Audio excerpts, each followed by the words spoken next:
L'investissement en bourse est le plus sûr des investissements. Le plus grand gestionnaire du monde, qui est Warren Buffett, a recommandé à ses héritiers d'investir dans la gestion passive. Ces ETF, ça rapporte 8 à 10% par an. Une société de moyenne qualité, on va la valoriser par exemple 10 fois les résultats. Une société de très belle qualité, on va considérer qu'elle vaut 20 fois les résultats. Et donc c'est déjà assez simple, même si on se dit je ne veux pas regarder le timing du marché et qu'on fait ce que vous recommandez très intelligemment, c'est-à-dire je me concentre, j'investis que dans les sociétés leaders, que du L'Oréal, que de l'Air Liquide, que du Coca-Cola, que du Google. Et si vous combinez les deux éléments, et vous êtes sur des sociétés connues, il ne faut pas aller faire des paris. Vous allez voir, au bout de la route, 12 à 13% de performance sur votre portefeuille. Et en plus, vous vous serez amusé. On regarde que le pricing, pas le timing, et on vise à 5 ans. Si vous dérivez de ça, vous commencez à perdre de la performance. Bon, c'est un peu le travers des grands gérants, parce qu'ils pensent que tout le monde est moins bon qu'eux, sur quoi ils ont raison, et donc ils ont peur, et donc ils se disent, le plus sûr, c'est de faire comme l'indice. Quand vous achetez votre société, vous allez exiger de gagner au moins 15% par an. Le secret du bon investissement en action, c'est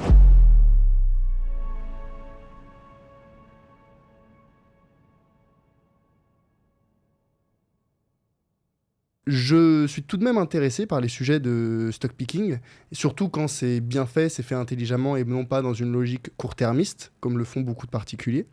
J'en ai parlé notamment avec Nicolas Chéron, que vous connaissez peut-être, avec qui on a pu discuter autant de la gestion passive que de la gestion active, car lui, il est plutôt défenseur de la gestion active, il en parle beaucoup, il enseigne aussi, mais il est tout de même à mettre des disclaimers.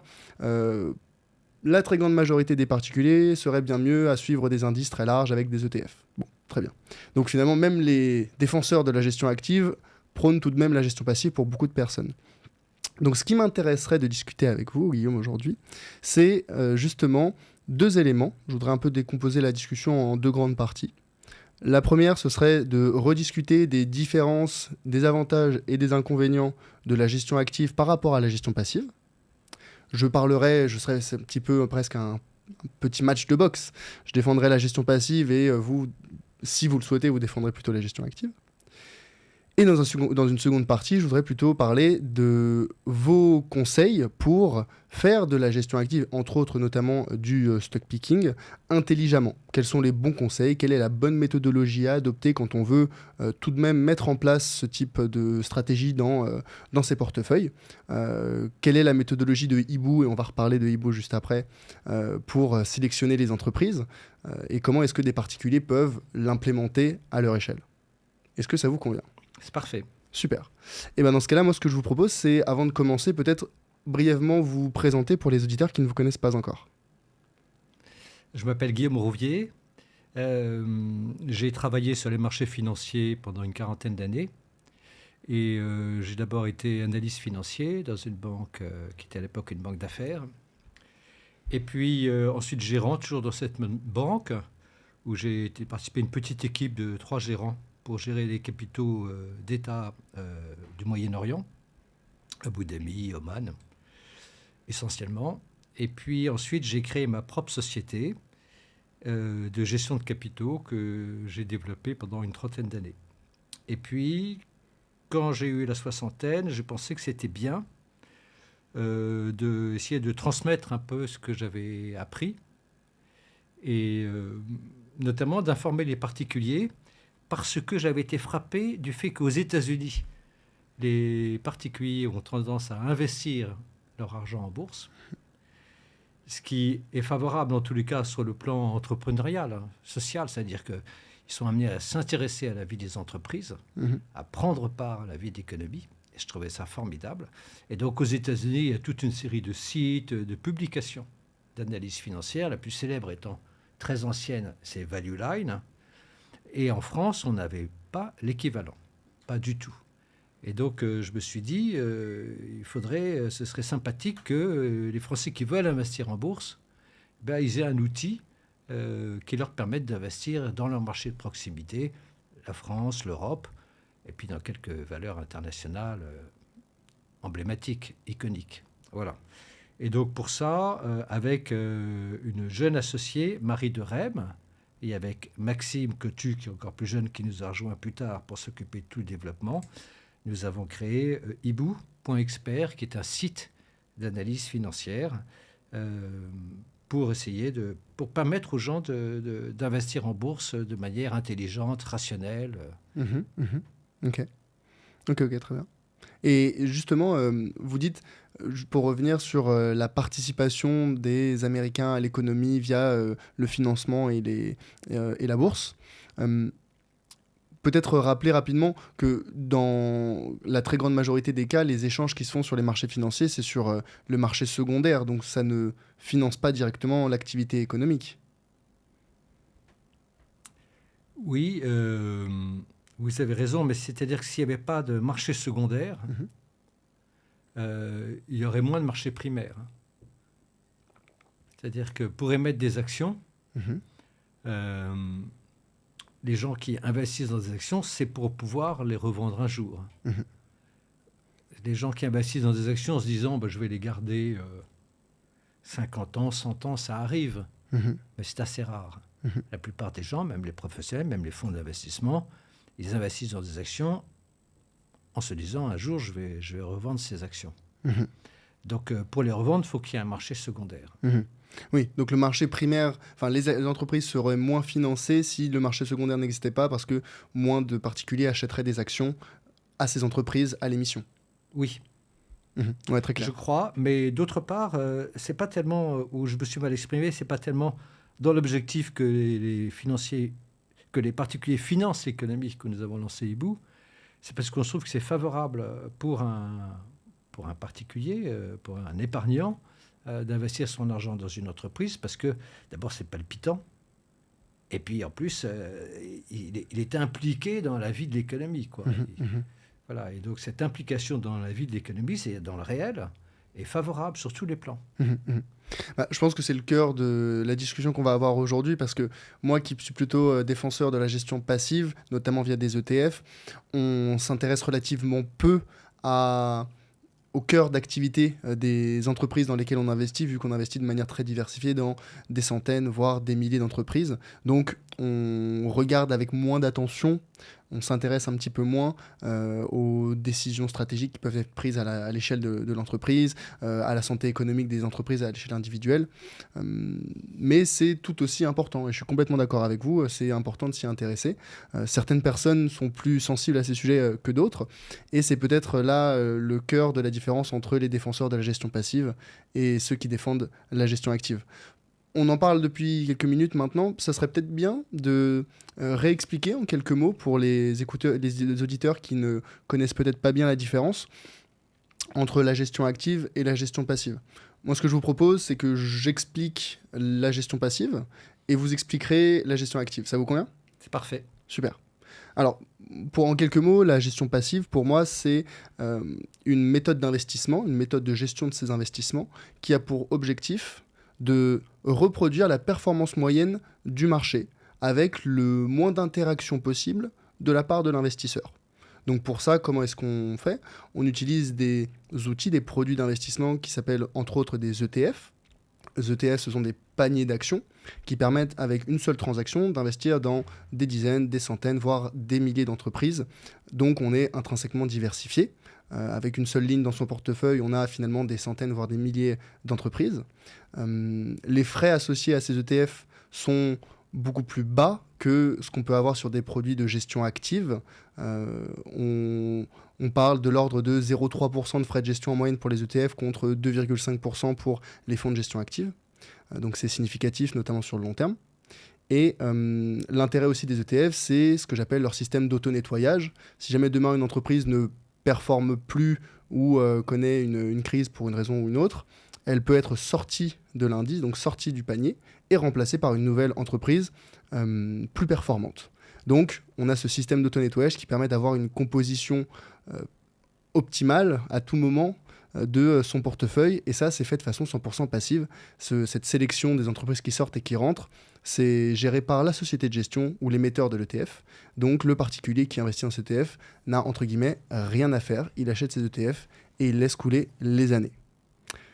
Pour moi, ça, c'est un petit peu la définition des ETF, de la gestion passive. Et voilà, les trois avantages, ce serait la passivité, justement, le temps. Ça ne demande peut-être que moins de 5 minutes par mois pour investir dans des ETF, si on investit chaque mois. C'est performant. La performance historique moyenne du marché, des marchés actions internationaux, c'est aux alentours de 8% par an. Donc sur le long terme, sur plus de 15 ans, on peut considérer qu'on pourrait avoir un rendement annualisé de l'ordre de 8%. Et surtout, c'est associé à des frais très bas. Donc là-dessus, on limite encore plus en améliorant mécaniquement la performance. Voilà un petit peu pour moi ma vision de la gestion passive. Déjà, je ne sais pas si vous voulez réagir par rapport à ma définition et ensuite enchaîner sur votre définition de la gestion active. Je pense que vous avez tout à fait raison. Et alors, la performance des marchés, depuis 1920, c'est 8 à 10% par an, en moyenne. Dividendes réinvestis. Oui. Mais dans un ETF, on est dividendes réinvestis.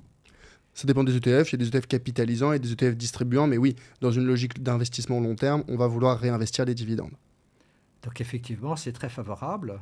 En plus, comme ça a été très bien démontré par un livre qui date un peu maintenant, bien qu'il ait été remis à jour régulièrement, qui est le Loulanier, qui est le grand livre des statistiques financières, l'investissement en bourse est le plus sûr des investissements à partir de la 8e année. C'est plus sûr en termes de rentabilité du capital et sur une longue période. On a étudié ça, il a étudié ça depuis 1885, je crois.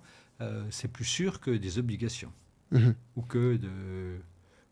Plus sûr dans le sens volatilité. En termes de volatilité, en termes de, c'est-à-dire de risque associé à l'investissement, dividendes réinvestis, dès la 8e année, il a plus de sécurité à être, historiquement, à être en action qu'à être en obligation. Donc, ça présente à la fois un avantage de rentabilité, et vous avez raison, 8 à 10%, de simplicité, que vous avez très bien évoqué, et puis de sécurité. Donc, c'est extrêmement favorable. Maintenant, le point d'entrée est pas très simple, parce que 8 à 10%, c'est si on est sur la tendance longue. Ouais. Mais alors, si on achète haut ou bas, là, ça va être considérablement différent. En tous les cas, sur une période de 10 à 20 ans. Pour résoudre ce sujet du point d'entrée, ce que je préconise, c'est ce dont je parle dans mes différents contenus, c'est de pratiquer le DCA, Dollar Cost Averaging, le fait d'investir un petit peu, une petite partie de son épargne chaque mois. Comme ça, si on est à un point haut, eh bien, on va acheter au fur et à mesure du temps des actions plus bas, à un prix plus faible. Donc, on va baisser son prix de revient unitaire. Et si on a acheté à un point bas, eh ben, le capital qu'on a déjà investi va prendre en valeur. Donc, moi, je résous un petit peu ce sujet du point d'entrée qui est tout à fait délicat et qui fait peur à beaucoup d'investisseurs en disant c'est pas mon problème de savoir si le marché est haut ou il est bas, j'achète tout le temps. Comme ça, qu'il monte ou qu'il baisse, j'en profite. C'est ma philosophie. Oui, c'est une très très bonne méthode. C'est une très bonne méthode et ça assure effectivement dans la durée d'avoir la tendance longue de 8 à 10% par an. Alors ensuite, on peut être impacté par les éléments macroéconomiques, mais je sais ni favorable ni défavorable. Mais tout de même, quand on fait un investissement ETF, c'est simple, mais on peut avoir envie de s'intéresser à la macroéconomie. Qu'est-ce qu'on fait de son investissement ETF en 2008 Qu'est-ce qu'on en fait au début de la crise du Covid? Voilà, c'est une des questions qui, même si on se dit « je suis long terme », c'est des questions qui se posent nécessairement à l'investisseur. Donc c'est aussi intéressant d'avoir une réflexion macroéconomique. Ouais, tout à fait. Et donc, pour vous, la gestion active, comment est-ce que vous la définiriez? Je voudrais dire une dernière chose sur la gestion passive. Allez-y. C'est que le plus grand gestionnaire du monde, qui est Warren Buffett, a recommandé à ses héritiers, quand il ne serait plus là, d'investir dans la gestion passive. Ouais, avec des ETF, à frais faibles. Exactement. Bon, c'est un peu le travers des grands gérants, parce qu'ils pensent que tout le monde est moins bon qu'eux, en quoi ils ont raison, et donc ils ont peur, et donc ils se disent, le plus sûr, c'est de faire comme l'indice. Je pense que c'est pour le bien commun, pour le grand public. Il y a certainement des personnes qui sont capables de faire mieux que la moyenne du marché, et on aura l'occasion d'en reparler juste après. Mais pour la très grande majorité qui n'ont ni le temps, ni l'envie, ni l'intérêt, la gestion passive est pour moi en tout cas, la façon, et pour Warren Buffett également, donc je me dis, si jamais on est du même côté, on ne doit pas avoir trop tort, c'est pour moi la meilleure façon d'investir. Très bien, je suis d'accord avec ça. Super. Et donc, parlons de la gestion active un petit peu, parce que c'est ce que vous pas vous proposez, mais en tout cas ce que vous faites, ou en tout cas ce que vous aidez à faire avec Ibu.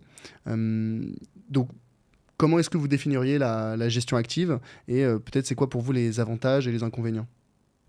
La gestion active, c'est pour les gens qui veulent s'intéresser aux entreprises, c'est-à-dire pas que à la macro gestion passive, Mhm. mais également à la microéconomie. Donc c'est pour les gens qui aiment ça, quoi. C'est un peu, si vous aimez l'art, vous allez vous intéresser à une période de l'art, hein. Mhm. Il y a des gens qui vont être fanats des impressionnistes, des autres de l'art abstrait, des autres de la peinture du XVIIIe siècle. Voilà, Mhm. ça varie. Mais disons qu'il y a toujours dans toute, on ne va pas appeler ça une discipline. Si. Bon, alors dans toute discipline, il y a toujours des gens qui veulent investir globalement dans le marché de l'art, c'est très bien, et puis des gens qui veulent, qui trouvent ça intéressant de s'intéresser, de connaître mieux une époque Un artiste. ou un artiste, ou de mieux connaître tous les artistes s'ils sont pics de la Mirandole, c'est parfait. Mhm. Mhm. Ouais, très bien. Et vous, c'est quoi alors vos artistes ou votre période que vous préférez? Alors en fait, chez Hibou, on s'intéresse un peu à tout, mais on a un biais valeur française, Ok. parce que c'est notre proximité. Et donc on comprend bien quand un management français dit quelque chose, on comprend bien. Mhm. Quand c'est un management japonais ou chinois, on n'est jamais sûr de bien comprendre les mots, quoi. Ok. Donc on aime bien cette proximité, les valeurs européennes aussi, et puis les valeurs américaines. Voilà. Quelques valeurs asiatiques également, parce qu'en ce moment l'Asie est très intéressante. Mhm. Mhm. Mhm. Pourquoi elle est très intéressante? Alors je reviendrai là-dessus Ok. après. Parce que, alors, en France, on a la très grande chance, si vous voulez, d'avoir un phénomène que les gens n'ont pas forcément pris en compte. C'est que moi, quand j'ai commencé l'analyse financière, au début des années 80, 1980, il n'y avait quasiment pas de grandes sociétés françaises. Mhm. Ok. On achetait surtout des valeurs américaines, etc. Et depuis 1980, les entreprises françaises se sont énormément développées, sont devenues de grandes multinationales. Il n'y a quasiment plus un secteur, il y en a quelques-uns, mais quasiment plus, où il n'y a pas une valeur française qui soit dans les 3 premiers mondiaux. Donc on a sur la côte française, on a une des côtes les plus extraordinaires du monde développé. Mhm. Là, on a le plus grand nombre de multinationales par habitant. Paris est la ville où il y a le plus de multinationales au monde. Ça crée un écosystème avec des banques d'affaires, des avocats, des conseils stratégiques qui poussent ces entreprises à aller toujours de l'avant. Et donc, on a cette fructification de multinationales en France, qui est très, très différent de la pure et magnifique création américaine. Mhm. En France, on ne va pas créer Google. Mhm.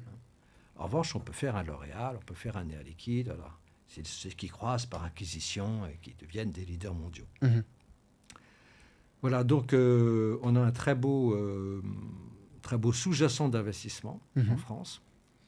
Bon, on s'intéresse un peu à l'Europe, mais déjà la France, on étudie à peu près les SBF 120, quoi, à peu près 120 valeurs. Donc déjà suivre 120 valeurs, c'est beaucoup. Ouais.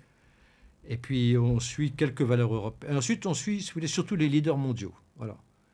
Parce qu'on partage tout à fait la stratégie qui a été développée par Xavier Fontanet. Vous savez, Xavier Fontanet a été un des fondateurs en France du Boston Consulting Group. Mhm. Il a ensuite dirigé Beneteau, qui était une PME, il en a fait un leader mondial. Ensuite, il a dirigé Essilor, qui était une entreprise, une ETI, il en a fait un leader mondial. Mhm. Et donc, il explique toute la stratégie du leadership. Pas du leadership en tant que patron, du leadership en tant qu'entreprise sur son secteur. Mhm. C'est toute la théorie du Boston Consulting Group, comme quoi, si vous voulez, il y a un avantage concurrentiel déterminant à avoir plus de parts de marché que le voisin. Jusque-là, ça paraît cohérent. Bon. Donc, il y a un avantage déterminant dans la durée à investir dans les leaders mondiaux. Mhm. Donc, on regarde les sociétés françaises et on a un prisme sur les leaders mondiaux. Mhm. Voilà, les très très belles sociétés mondiales. C'est aussi peut-être les entreprises les plus documentées, sur lesquelles on trouve le plus d'informations, il y a le plus de transparence. Oui, pas toujours, mais généralement. Par exemple, si on prend une société, le leader mondial de la robotique, Mhm. qui est une société japonaise qui s'appelle Fanuc, c'est toujours compliqué d'étudier, à mon avis, c'est toujours compliqué d'étudier une société japonaise. Mhm. Mais effectivement, c'est plus documenté qu'une petite société japonaise. C'est quoi la difficulté? C'est d'un point de vue vraiment pragmatique, la traduction des textes qui est parfois approximative. Est-ce que c'est les expressions utilisées par le management pour annoncer certaines certaines nouveautés qui peuvent être interprétées d'une certaine façon ou d'une autre selon la culture. Quelle est la difficulté principale dans Alors, ces analyses? tout est en anglais. Mhm, Toutes les sociétés cotées dans le monde ont des publications en anglais. mhm, Donc ça, c'est très favorable. Donc on n'a pas de problème de traduction. On a peut-être un problème... voilà, qu'est-ce que la société veut dire, quoi. mhm. Ok. Vous avez un exemple? Bah, vous voyez, quand Renault a pris Nissan, ils n'ont jamais pu avoir le pouvoir chez Nissan. Ouais. Hein. Ils avaient 43% des actions. Eh ben, ils n'ont pas pu. Euh, J'avais été frappé, c'est BNP Paribas avait acheté une grosse société financière, qui avait, je crois, une grosse banque, compagnie d'assurance, en Corée. Mhm, Là aussi, ils n'ont jamais pu travailler, ils l'ont vendu. mhm, Donc, ce sont des univers un peu opaques. C'est pas toujours facile de comprendre la stratégie de ces sociétés. mhm, Entre ce qu'elles disent, ce qu'elles font, ce qu'elles dévoilent, pas toujours facile. mhm, mhm. Ok. Ouais. Donc, pour la gestion active, c'est les personnes qui s'intéressent aux entreprises à l'échelle individuelle, qui s'intéressent à la microéconomie, à la macroéconomie, et qui veulent peut-être plus s'intéresser à la vie des entreprises, à leur évolution, et qui cherchent à comprendre le sous-jacent, le business de ces entreprises. Voilà. C'est toujours intéressant de comprendre la stratégie d'une entreprise. Enfin, moi, je trouve ça même passionnant. Mhm, mhm, mhm. Quelle est la stratégie? Quels sont ses défis? Mhm. Ouais, tout à Voilà. fait. Et donc, c'est intéressant. En plus, si on le fait bien, enfin, si on se donne un petit peu de temps pour le faire, ça peut être rentable. Donc, on peut joindre l'utile à l'agréable. Mhm. Quand vous dites rentable, c'est quoi l'objectif? Parce que là où on disait la gestion passive, on peut chercher à reproduire la performance moyenne du marché qui est de l'ordre de 8 à 10% par an. Avec de la gestion active, quel serait l'objectif? Qu'est-ce qu'un objectif réaliste, concret, pour quelqu'un qui veut s'y mettre? Alors, chez Hibou, l'objectif que l'on fixe, que l'on pense pouvoir faire aboutir à nos clients, nos Mhm. abonnés, avec l'information que nous leur délivrons, enfin que nous leur donnons, à condition qu'ils l'exploitent bien, quoi. Mhm, bien sûr. C'est-à-dire rationnellement. C'est pas la peine d'être très intelligent, il s'agit de faire les choses rationnellement, voilà, avec raison. Mhm. Euh, je pense qu'on peut avoir ce qu'on appellerait un alpha, c'est-à-dire une différence entre le sous-jacent et la performance qu'on peut réaliser, de l'ordre de 2 à 4 points par an. Voilà. Donc, on pense qu'on peut faire 12%, 11, 12 ou 13, Mhm. disons 12, Ouais. en moyenne par an, sans chercher des choses exceptionnelles. Et est-ce que vous avez de la donnée ou de la visibilité sur les performances de vos utilisateurs ou pas du tout? Pas du tout. Ok, donc il n'y a pas de suivi de portefeuille pour savoir si est-ce qu'ils appliquent ou non les méthodologies Non, je préconisées. pense que chacun agit, comme toujours dans la vie, avec son tempérament, et essaie de pondérer son tempérament par la raison. Mhm. Et le tempérament est toujours dominant. Ok, ouais, très bien. Et donc c'est quoi un petit peu, enfin, on pourra en reparler juste après sur les méthodologies, mais est-ce que vous vous concentrez sur les actions ou est-ce que vous parlez également d'obligations ou d'autres classes d'actifs? Non, nous faisons uniquement les actions. Ok, ok, ok. Pourquoi? C'est un choix d'intérêt? C'est un choix de performance? Quel est le rationnel? Alors, peut-être qu'un jour on fera les obligations, mais si vous voulez, la stratégie d'investissement, c'est d'acheter dans les actions. Mhm, Parce que, comme vous l'avez dit, les actions sur la longue route, on voit très bien à travers les indices, les ETF, mhm. ça rapporte 8 à 10% par an. Ouais, ouais. Donc, aucun autre actif, si ce n'est peut-être l'immobilier à Hong Kong, à Paris, à Londres ou à New York, Mhm, ne réalise les mêmes performances. mhm. Ouais. Donc, Donc, dans une logique de performance, on va se concentrer déjà voilà. sur les actions, c'est déjà assez de travail. Et d'ailleurs, en parlant, Sinon, ouais. c'est-à-dire, c'est pas que c'est assez de travail, c'est-à-dire qu'il ne faut pas se diversifier, quoi. Il faut pas se diversifier? Voilà, il faut investir dans les actions. Si vous diversifiez avec des obligations, vous réduisez votre performance. Ok. Parce que la performance d'une obligation, sur la longue route, dans une zone monétaire forte comme la zone de l'euro, ce sera probablement autour de 3%. Mhm. Donc 3 moins 8, c'est à moins 5. Donc plus vous mettez d'obligations, plus vous réduisez votre performance. Alors, Donc, ouais, allez-y.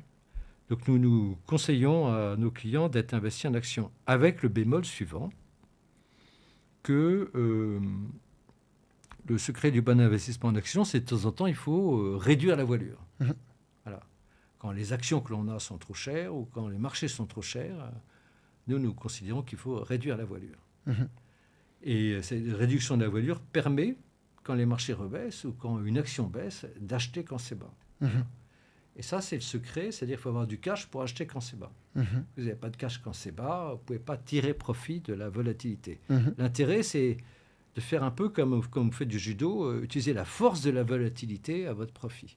Donc pour ça, il faut généralement avoir du cash. Il y a des moments où il faut en avoir plus qu'à d'autres moments. Et alors ce cash, effectivement, on peut le placer en obligation. Mais nous, on préfère le plus simple, en SICAV monétaire. Voilà, on peut le placer en obligation. Ouais.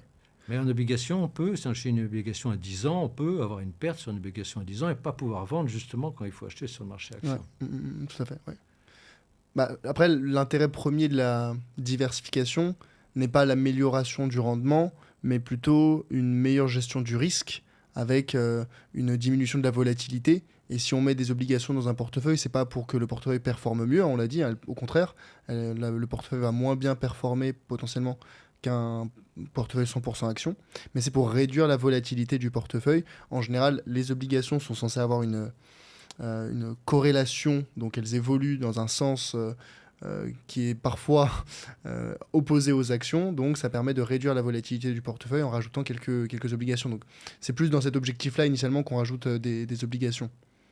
Oui, alors notre recommandation chez Ebou, c'est de ne pas avoir peur de la volatilité. Parce que la volatilité, ce n'est pas le risque. Le risque, c'est quand vous achetez une société comme Orpea, puis la société, elle va tomber à quasiment zéro.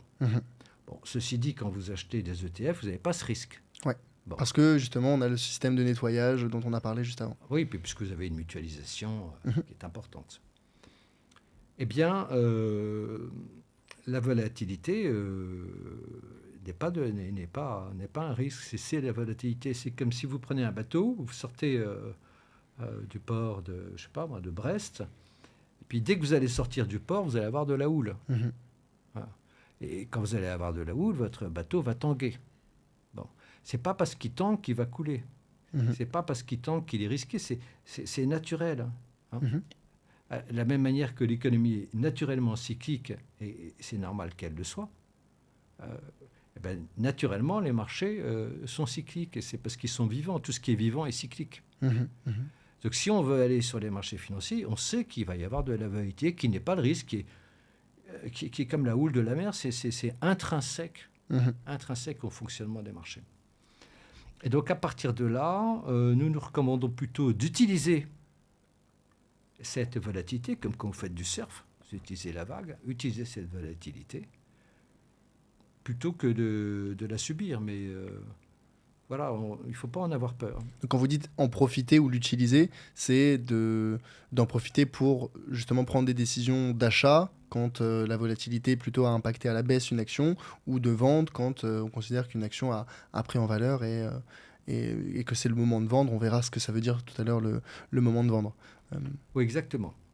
Parce que ce qu'il faut bien comprendre, c'est que la volatilité sur les marchés financiers, c'est-à-dire l'écart type, si vous prenez une évolution du marché comme ça, c'est comme une vague, une sinusoïdale, une vague, une série de vagues.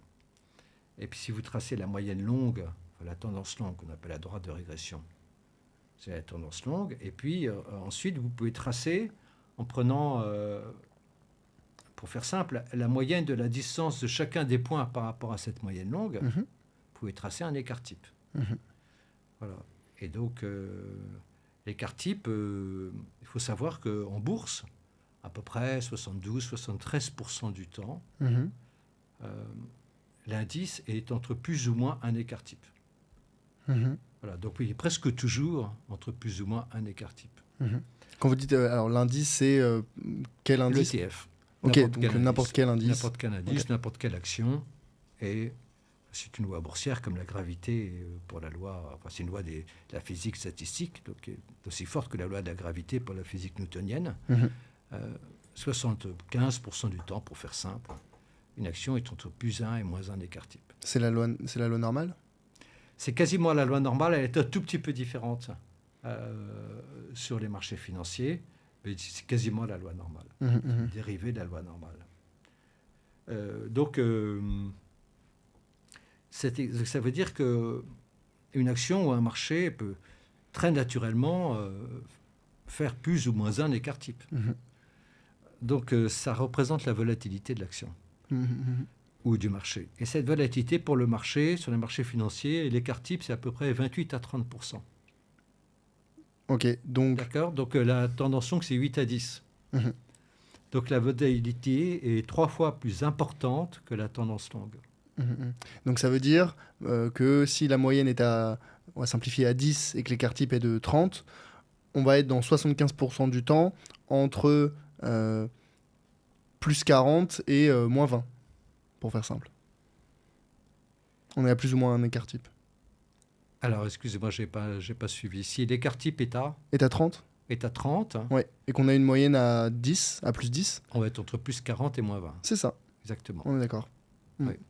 Pour que les auditeurs se oui, absolument. Donc, ça veut dire que c'est redoutable pour un particulier d'être affronté à ça, parce que la volatilité a beaucoup plus d'impact visible que la tendance longue, puisqu'elle est 3 fois plus importante. Donc c'est difficile de ne pas en tenir compte. Non, mais il faut en tenir... c'est bien de la gérer. Nous, on conseille de la gérer, quoi. À la fois sur les actions et sur les marchés. Oui, c'est ça. Ça, c'est un concept qui est parfois, je pense, mal compris. C'est le risque. Quand on parle de risque sur les marchés financiers, il faut distinguer la volatilité, qui, comme vous l'avez très justement dit, est intrinsèque au marché financier. Ça fait partie. S'il n'y avait pas de volatilité, on n'aurait pas de performance non plus.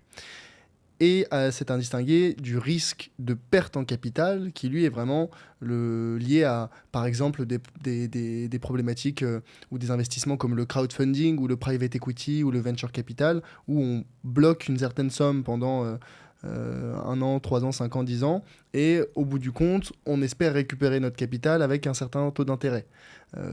On n'est pas sûr. Et si on ne gagne rien, voire même on perd le capital investi, ça c'est ce qu'on appelle un risque de perte en capital.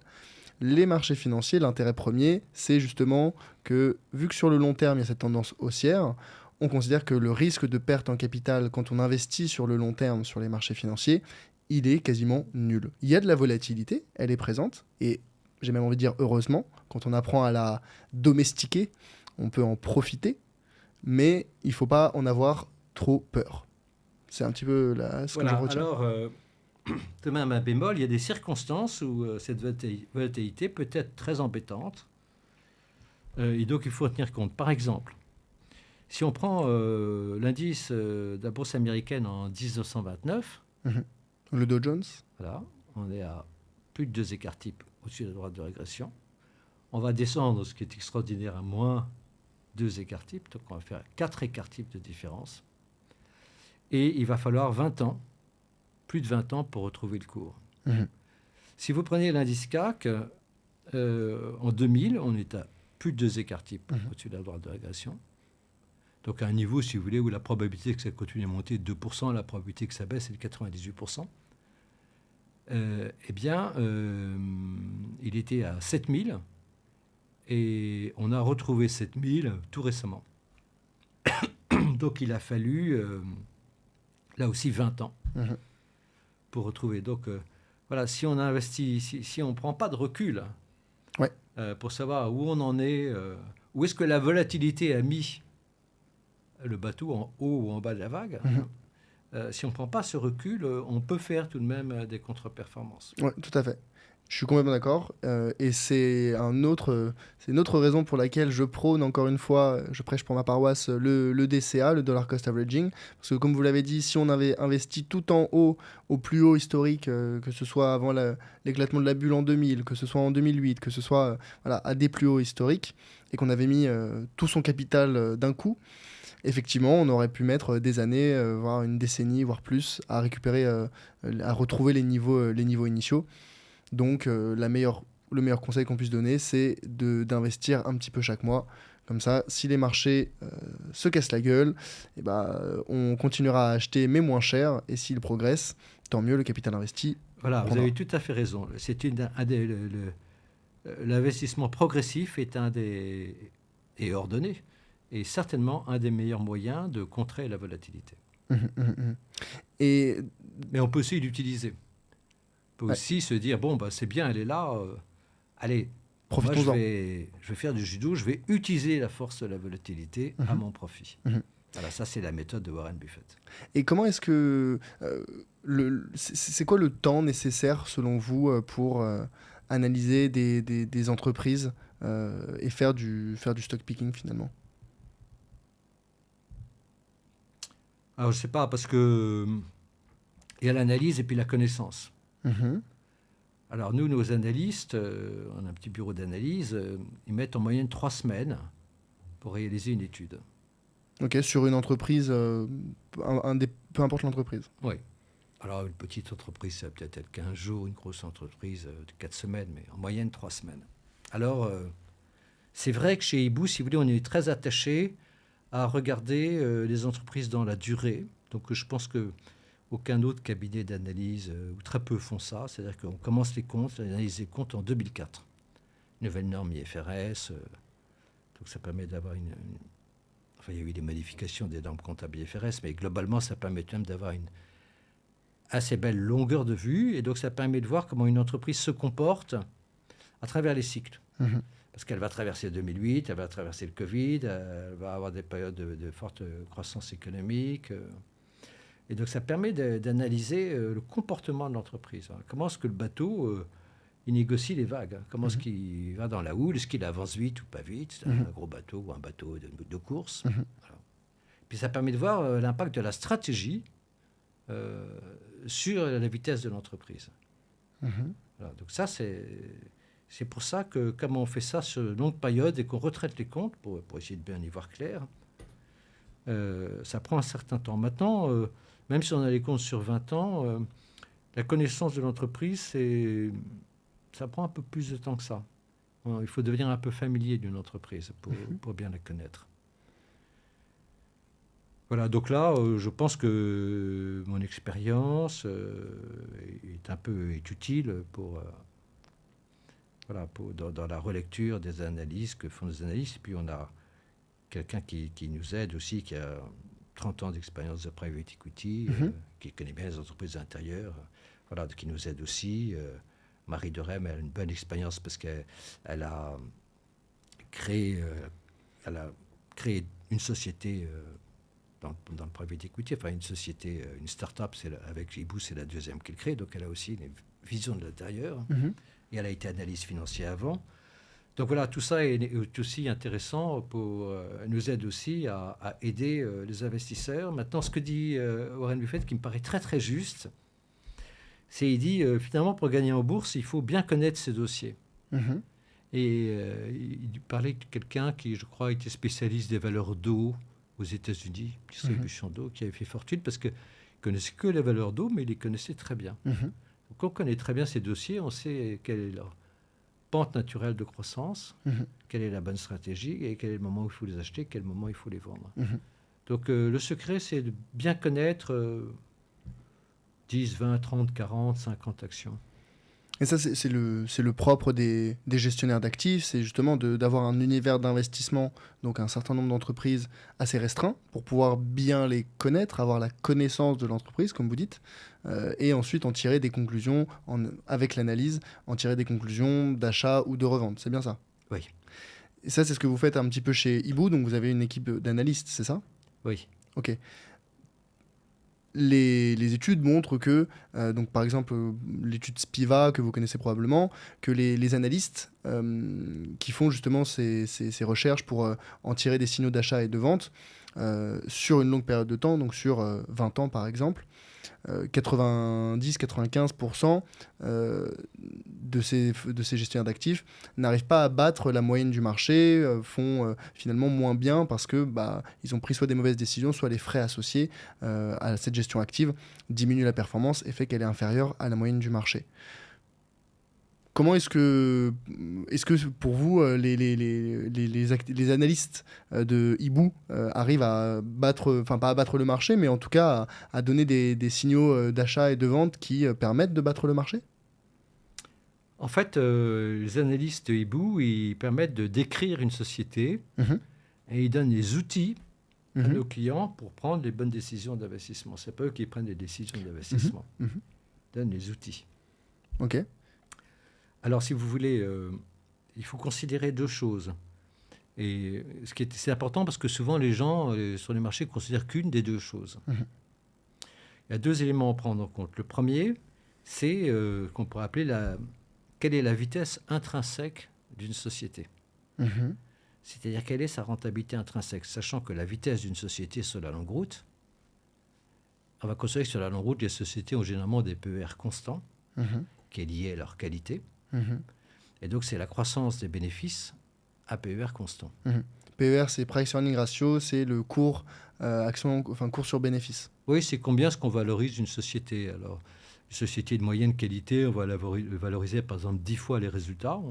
On dit, j'exige de cette société une valeur, elle vaut 10 années de résultats. Puis une société de très belle qualité, on va considérer qu'elle vaut 20 fois les résultats, 20 années de résultats. Voilà. Ça va être pondéré par la visibilité, la résilience.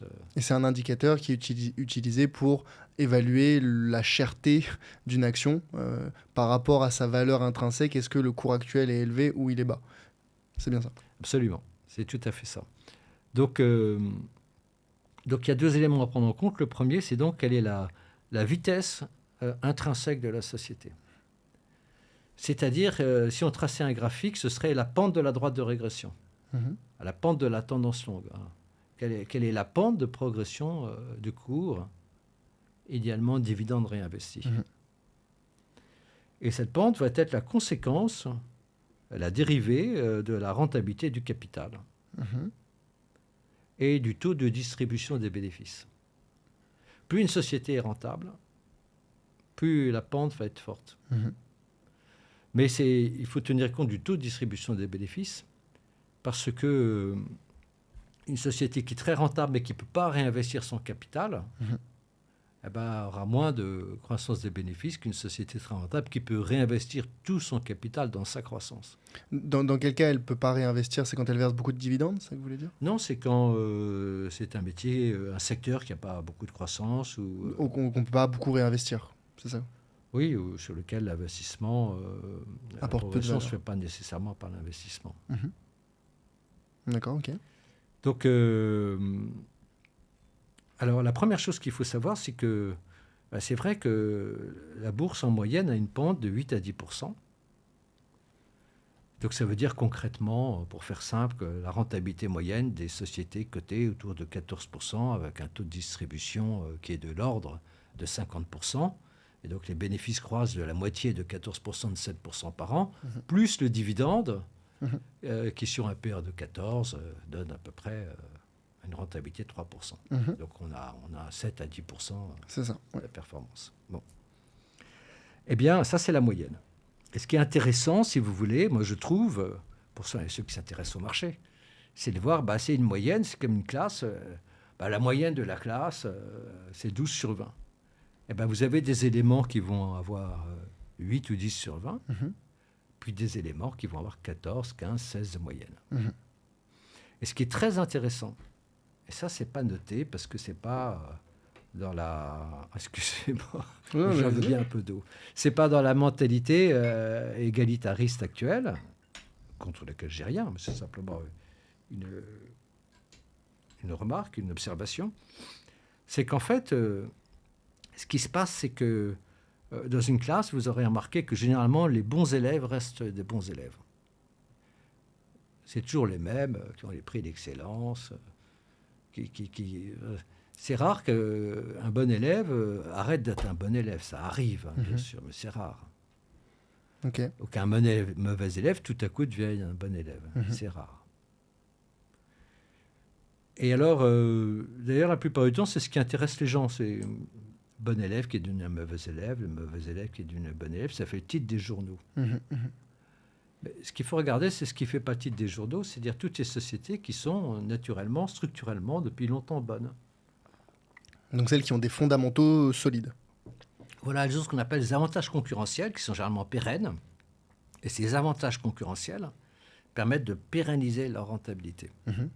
Parce que ce qui entame le plus la rentabilité d'une entreprise, c'est la concurrence. Donc, si vous avez des barrières à l'entrée contre la concurrence, eh ben, vous pouvez tenir votre rentabilité. C'est quoi les avantages concurrentiels? Alors là, vous avez dit la barrière à l'entrée, c'en est une. Oui, les barrières à l'entrée, tous les avantages concurrentiels que vous avez que les autres n'ont pas. Alors l'un des principaux, c'est la taille. C'est toute la stratégie dont on avait parlé de Xavier Fontana, du Boston Consulting Group, qui amène Ibu à privilégier les sociétés leaders. Mais ça peut être d'autres choses. Enfin, généralement, ça va avec d'autres choses.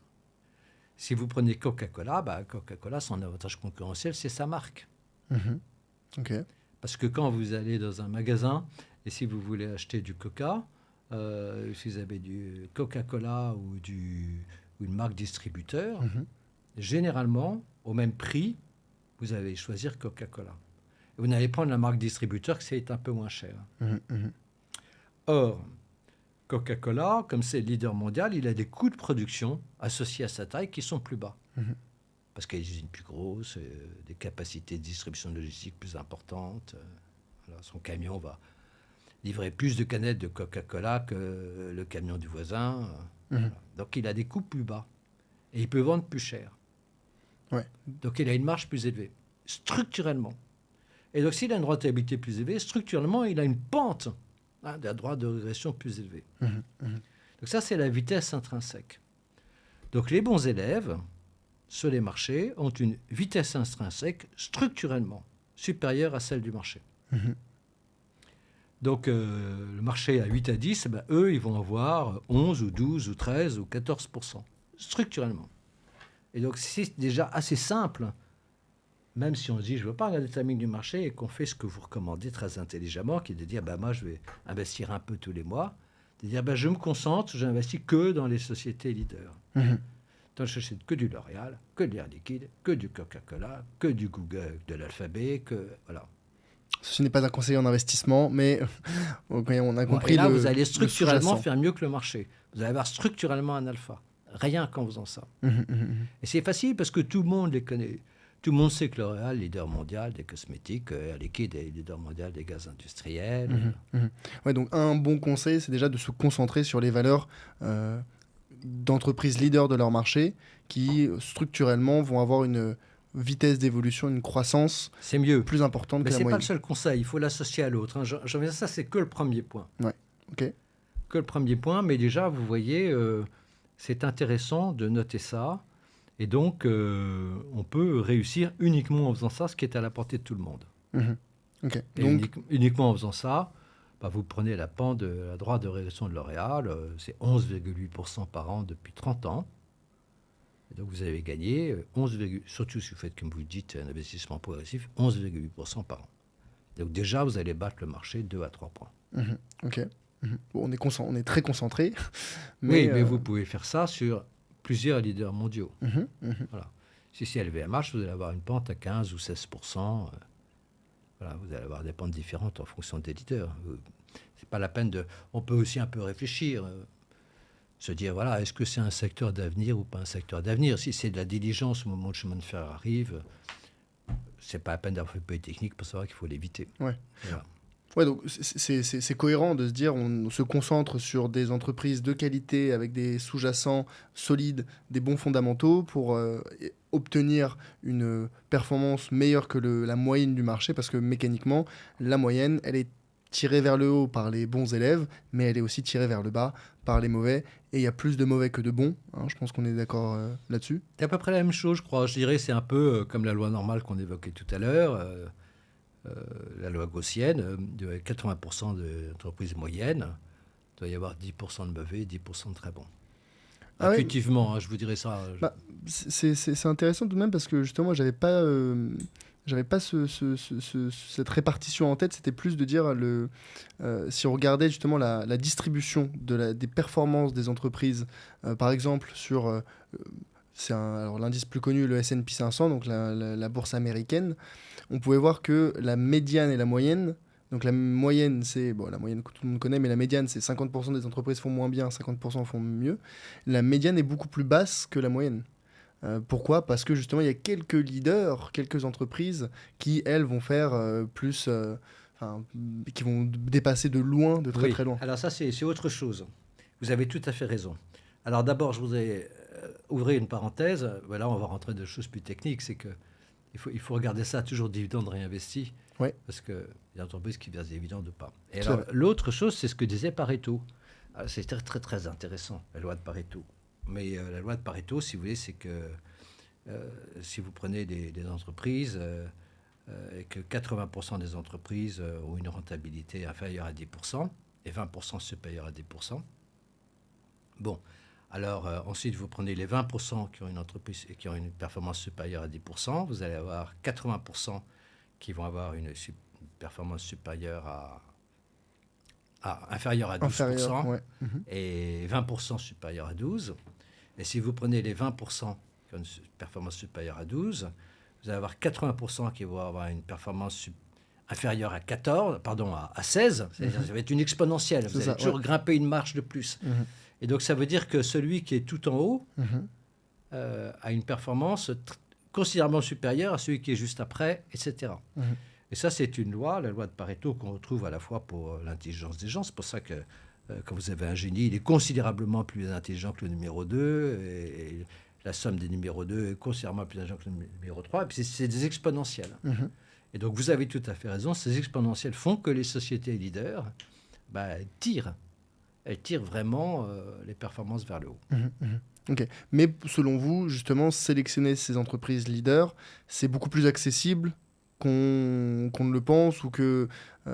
Oui, d'accord. Tout le monde les connaît. Tout le monde connaît Hermès, tout le monde connaît LVMH, tout le monde connaît Alphabet, tout le monde connaît Fanuc, enfin pas forcément tout le monde, mais c'était à la portée de tout le monde, Essilor, Zara. Ouais. Alors dans ce cas-là, comment vous expliquez que la performance moyenne des investisseurs, elle est bien inférieure à celle du marché ? Des investisseurs particuliers, j'entends. Ah, les investisseurs particuliers ? Parce que je voudrais parler de la deuxième loi. Ok, ouais, allez-y. Pour comprendre, pour pouvoir répondre à votre question. Donc ça, c'est la première loi, qui est la vitesse intrinsèque. Mais ce n'est pas la seule. Il y a l'autre loi qui est de tenir compte, on en parlait, de la volatilité. Alors, parce que vous pouvez avoir un titre d'une société qui est très très belle vitesse intrinsèque, mais qui à un moment donné est trop cher. Voilà, il est à 2 écarts types. Et donc, il va à un moment ou à un autre revenir sur sa droite de régression. Donc 2 écarts types au-dessus de sa moyenne. Oui. Okay. Donc il faut tenir compte de cette réduction de surcote. Mais de la même manière, on peut intelligemment tenir compte de la réduction potentielle d'une décote. C'est-à-dire que vous avez la vitesse intrinsèque et vous avez ce qu'on pourrait appeler la vitesse de marché. Et en fait, il faut combiner les deux. Et ce qui est très étonnant, j'ai toujours trouvé dans l'investissement, c'est qu'il y avait des gens qui font que la vitesse intrinsèque ou des gens qui font que la vitesse de marché. Il faut combiner les deux. C'est ce qu'on fait chez Hibou pour avoir la bonne prévision d'une rentabilité à moyen terme, toujours à moyen terme, à cause de la volatilité qu'on ne maîtrise pas à court terme, de toujours à 5 ou 10 ans d'un investissement. Et donc, si vous avez une société qui vaut 50 € alors que sa valeur intrinsèque est à 100 €, eh bien, vous allez gagner, parce qu'un jour ou l'autre, elle revaudra sa valeur intrinsèque. Vous allez gagner la différence entre 50 et 100. Donc, vous allez doubler. Et si vous doublez, par exemple, même si vous doublez je sais pas, en 10 ans, ça vous fait 10% de performance par an. Enfin, ça fait moins, mais Ça fait ça 7%. fait 7% en actualisé. Et donc, si vous doublez en 5 ans, ça fait 15. Donc, déjà, cette performance, vous pouvez vous l'accaparer. Voilà. Et vous allez ajouter à cette performance la performance de la pente de la droite de régression. Vous allez additionner les deux. Ok. Et donc, si la droite de régression a une pente de 10%, et que vous rattrapez la décote en 10 ans, eh ben, vous avez combiné une performance de 20. Ok. D'accord, c'est énorme. Ouais, donc la logique, c'est de dire, il y a la droite de régression qui Il faut combiner les deux. Naturellement va faire augmenter la valeur de l'action, et en plus, il y a la position actuelle de l'action par rapport à cette droite de régression. Donc, vous pouvez faire un très bon investissement sur une société très décotée, mais qui n'est pas une société qui a une vitesse intrinsèque très forte. Par exemple, si vous achetez une banque comme BNP, il y a quelque temps, BNP valait 30 €, je crois. Bon. Très, très décoté par rapport à sa valeur intrinsèque, mais une pente de la droite de régression qui est de 6 ou 7%. Mais même, malgré cette pente, si vous l'achetez très décoté, vous allez faire plus de 20% de performance par an. Ou vous pouvez acheter un L'Oréal ou un Hermès ou un Alphabet quand il est juste en dessous de sa droite de régression. Parce que nécessairement, il y va. Par définition, presque autant d'occurrences en dessous qu'au-dessus de la droite de régression. Donc on se dit toujours c'est une magnifique valeur, elle ne va pas baisser. Si, même si c'est dans ce système, un jour il est en dessous de sa droite de régression. C'est là qu'il faut l'acheter. Ok, donc il faut voir... Il faut combiner les deux. Ouais. Et si vous combinez les deux éléments, et vous êtes sur des sociétés connues, il ne faut pas aller faire des paris. Il faut aller sur des sociétés... on solides, sait ce que connues. c'est, oui. On sait quel est leur rythme, leur pente, leur avantage concurrentiel. Eh ben, normalement, il n'y a pas de... Vous n'allez pas avoir 100% de réussite, mais même si vous avez 80 ou 90% de réussite et que vous exigez toujours au moins 15% de rentabilité, vous allez avoir, au bout de la route, 12 à 13% de performance sur votre portefeuille. Et en plus, vous vous serez amusé. Et alors, je voudrais ajouter une chose concernant cette volatilité, donc il faut apprendre à gérer. C'est que vous savez, en bourse, on dit toujours, plus vous voulez gagner d'argent, plus il faut prendre de risques. Et bien, en fait... si vous mettez dans cette position d'acheter quand c'est pas cher, eh bien, moins vous achetez cher, moins vous prenez de risques, pourvu que l'action soit solide, et plus vous avez de levier. Donc, moins vous prenez de risques, plus vous pouvez gagner de l'argent. Donc, c'est la marge de sécurité. C'est la fameuse marge de sécurité qu'a développée Benjamin Graham, qui a été le professeur de Warren Buffett. Ouais, donc l'idée, c'est d'acheter une action bien en dessous, idéalement bien en dessous de... Alors, ça dépend, parce que si la pente dans la direction est très forte, vous n'avez pas besoin d'attendre d'être à moins 2 écarts types en dessous. Moins quart type sur phi ou comment... Pas forcément, ça dépend de la pente.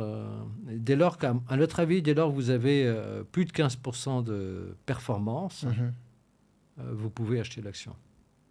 Si vous attendez plus 15% de performance sur une action, vous pouvez l'acheter. Ok. Donc, en synthèse, on a la sélection d'entreprises aux fondamentaux solides, leaders de leur marché, avec des avantages concurrentiels, connus, historiques. On ne fait pas de paris, on va que sur des valeurs bien connues. Et il y a l'analyse du marché. Est-ce que l'impact sur sa droite de régression fait que, au-delà de sa position actuelle, est-ce que la droite a une tendance intéressante, c'est ça ? Oui, généralement, le leadership est adossé à une belle pente. Alors, même si c'est BNP qui est un leader dans son secteur, c'est une belle pente par rapport aux autres banques. Voilà. Et donc, c'est une belle pente et c'est une belle visibilité. Vous associez les deux. Et puis, vous associez à cette belle pente une décote, voilà, plus ou moins importante en fonction de la vitesse intrinsèque. Plus la vitesse est intrinsèque, moins vous allez être exigeant en termes de décote. Plus la vitesse intrinsèque est forte, moins vous êtes exigeant en termes de décote. Bon, ça a l'air compliqué, mais en fait, c'est très simple, quoi. Et en fait, si vous appliquez ça avec discipline et que vous supportez la volatilité, parce que c'est pas parce que vous allez acheter L'Oréal à 100 €, par exemple, alors qu'il en vaut 150, qu'il ne va pas passer temporairement par la case 70 €. Hein. Et ça, vous n'allez jamais le maîtriser. Donc il faut... dès lors que vous acceptez cette volatilité, parce que c'est la vie, c'est vivant, et que vous acceptez d'investir à moyen terme, vous allez réussir. Alors, on aime bien une comparaison chez Hibou. Pour bien faire comprendre ça, c'est la différence entre la climatologie et la météo. Pour accepter la volatilité, il faut accepter de savoir qu'on ne saura pas quel temps il va faire dans 15 jours. Ça, c'est la météo. C'est trop difficile, trop complexe. On ne peut pas savoir. En revanche, on sait pertinemment que dans 6 mois, ce sera le printemps ou l'été ou l'hiver. Que donc, il fera ou froid, ou chaud, ou très chaud. Donc, on sait, à partir de là, que si on fait un investissement dans le réal, on ne va pas forcément avoir raison tout de suite, mais on aura raison dans 5 ans ou dans 10 ans, parce que il y a un moment où la vitesse intrinsèque, l'évolution des affaires l'emporte sur la cyclicité, sur le temps. Il faut simplement essayer de se dire, je ne sais pas où sera mon investissement dans 6 mois, je sais où il sera dans 3 ans, 4 ans, 5 ans. Mais comment on peut savoir que dans 3 ans, 4 ans ou 5 ans, on ne sera pas justement repassé dans un autre cycle? C'est-à-dire qu'aujourd'hui, on est peut-être bien en dessous de la moyenne, de la droite de régression. On se dit, elle va revenir à sa moyenne, par définition. Elle va revenir à sa valeur intrinsèque. Mais si on ne sait pas que ce sera dans 3 semaines ou dans 6 mois ou dans 2 ans... Ou dans 5 ans. Ou dans 5 ans, qu'est-ce qu'on doit on doit en tirer comme information? C'est finalement, on arrive au sujet du market timing. On ne doit pas faire de market timing, on doit juste réfléchir au... On peut si on est génial. Mais toutes les études qui ont été faites en physique statistique, parce qu'il s'agit d'un système complexe, la bourse. Donc ça s'analyse avec les lois de la physique statistique. Et les spécialistes de la physique statistique sont les Français. C'est une chance. On démontrait qu'on ne pouvait pas prévoir l'évolution, la volatilité à court terme, enfin aujourd'hui, d'un système complexe. Donc on ne peut pas prévoir la volatilité de la bourse. On ne peut pas savoir où elle sera dans 15 jours, 3 semaines, 3 mois. Donc, mais on sait en regardant de loin, avec les écarts types, on sait à tout moment si elle est chère, pas chère, très décotée, hyper décotée. Voilà. Pour la bourse, pour les actions. Donc, à partir de là, c'est assez simple. Il faut acheter quand c'est décoté, parce qu'on rajoute une vitesse de marché à la vitesse intrinsèque et on réduit le risque. Et ensuite, il faut accepter d'attendre un moment ou un autre, l'action va revenir ou le marché va revenir sur sa droite de régression. On ne sait pas très bien quand, mais on sait que ce sera dans les années qui viennent. Sauf s'il y avait une modification fondamentale des conditions de fonctionnement du monde. S'il y a une guerre nucléaire... Ou s'il y avait un scandale peut-être lié à l'entreprise, pas forcément d'un point de vue macro, mais à là, vous parlez de l'entreprise. Les deux. On pourrait avoir un changement macro, une disruption technologique. Oui, voilà, absolument. Et c'est pour ça que même quand on fait un investissement dans des entreprises, il faut diversifier. Parce que vous avez toujours une entreprise sur laquelle il va y avoir un pépin inattendu. Moi, je me souviens, il y avait une très belle entreprise qui s'appelait Perrier, et puis qui avait très bien réussi aux États-Unis. Puis on a découvert du benzène, je crois, dans l'eau, parce que le système d'embouteillage avait fait tomber un peu d'huile dans les bouteilles. Et donc ça a complètement ruiné la société. Donc voilà, c'est le genre d'imprévu qui peut toujours se produire. Ouais. Donc la bonne méthodologie, c'est de ne pas de se soucier du market timing, d'étudier des entreprises larges, connues, fondamentaux solides, avantages concurrentiels. Regardez si le cours de l'action actuellement est en dessous de sa valeur intrinsèque. Plus c'est bas, mieux c'est. Ça crée une marge de sécurité qui est confortable et sur laquelle on peut se reposer. Ne pas se préoccuper, s'inquiéter de la volatilité entre-temps, parce qu'elle sera présente à la hausse, à la baisse, mais on considère que sur le long terme, on va à minima retourner sur la droite de régression et même finir par la dépasser, par définition, par construction. Donc là, on a bien compris le fonctionnement de l'achat. Ça peut être aussi intéressant. Comment est-ce que vous approchez la sortie, la revente? Comment savoir si c'est le bon moment pour vendre? Alors, vous voyez, comme vous l'avez très bien décrit, donc c'est une méthode de pricing, pas du timing. Ouais. La vente, c'est la même chose. Quand la rentabilité que vous attendez sur votre investissement, c'est-à-dire l'addition de la rentabilité intrinsèque, et à ce moment-là, on est généralement au-dessus de la droite de régression. Et la suppression de la surcote, c'est-à-dire qu'un jour votre action va revenir sur votre droite de régression, sur votre PER historique, Quand vous additionnez les deux, si votre performance devient faible, vous vendez votre action. Ok, donc c'est une fois qu'on a... En fait, c'est plutôt en amont, il faut réfléchir à la performance qu'on cherche à atteindre, et une fois qu'on l'a atteinte, on doit revendre. C'est bien ça. Quand vous achetez votre société, vous allez exiger d'avoir gagner au moins 15% par an. Mhm. Vous allez prendre que des sociétés sur lesquelles vous allez gagner 15% par an, que ce soit Mhm. par la vitesse intrinsèque ou par la vitesse de marché ou par la combinaison des deux. Mhm. Par exemple, quand vous gagnez votre investissement, d'après vos données rationnelles de réflexion, vous dit vous n'avez plus gagner que 4% par an, Mhm. vous la vendez. Ok, oui, d'accord, ok, d'accord. Donc, il faut toujours faire des projections sur ce qu'il nous reste à gagner. Voilà, il faut toujours faire une analyse fondamentale, mais c'est ce que fait Hibou pour ses clients, Mhm. Mhm. en disant voilà la manière dont la société se comporte, voilà ses avantages concurrentiels, voilà sa stratégie, et donc voilà ce que... Généralement, une société, c'est toujours la même pente. Hein. Mhm. C'est-à-dire que, encore une fois, c'est les bons élèves restent les bons élèves, et les élèves qui ont 15 de moyenne, généralement autour de 15 de moyenne. Puis ceux qui ont 18 de moyenne, ils ont généralement autour de 18 de moyenne. Hein. Mhm. Alors, ce qui m'intéresserait de comprendre maintenant, c'est tout ce dont on vient de parler semble très rationnel, très Oui. cohérent, très mathématique même, très rigoureux. Non, pas mathématique, parce que je dirais c'est simple observation, quoi. C'est toujours le bon résultat est basé sur une bonne observation. Mhm. Mhm. Et une bonne observation, ça demande un petit peu de temps parce qu'il faut aligner des chiffres, regarder ce qui a été dit, ce qui a été fait. Donc pour ça, on le fait pour nos clients. On leur montre, on leur dit voilà, cette société, s'ils nous demandent, voilà ce qu'elle a fait. Donc on a su comme ça à peu près 150 sociétés aujourd'hui, peut-être un petit peu plus demain. Et on peut dire à tout moment, voilà. Et on réévalue les performances attendues en fonction du cours tous les jours. Mhm. Voilà, et puis on donne des droits de régression sur beaucoup plus de valeurs, à peu près 100 000 valeurs, parce qu'on ne peut pas étudier 100 000 valeurs. Mhm. Et donc, à partir de là, entre la vision de la droite de régression et l'analyse financière, on peut constituer un portefeuille solide. Mhm. Mhm. Ouais, très bien. Donc, vous mettez à jour tous les jours Les cours, oui. les cours. Ok. Et donc, vous faites le calcul, enfin, les calculs dont on vient de parler, de la droite de régression, de la valeur intrinsèque, de la marge de sécurité, de tous ces éléments, et vous en tirez des conclusions de la perspective de performance et de temps. Oui, maintenant, donc sur toute valeur, on dit s'il faut lâcher, la conserver ou la vendre, Mhm. sur les 150 valeurs qu'on étudie, en fonction du cours du jour et de nos projections à long terme. Mhm. Ok, très bien. Mais et toujours pas de... Enfin, c'est pas du market timing, mais finalement vous dites, c'est pas forcément le moment, c'est pas une approche par le moment, c'est une approche C'est le bon prix. par le bon prix. Oui, Ok, c'est le bon prix. ok, très bien. Mais dans ce cas-là, donc moi ce que je voulais dire, c'est que ça me paraît très rigoureux comme méthode et très clair.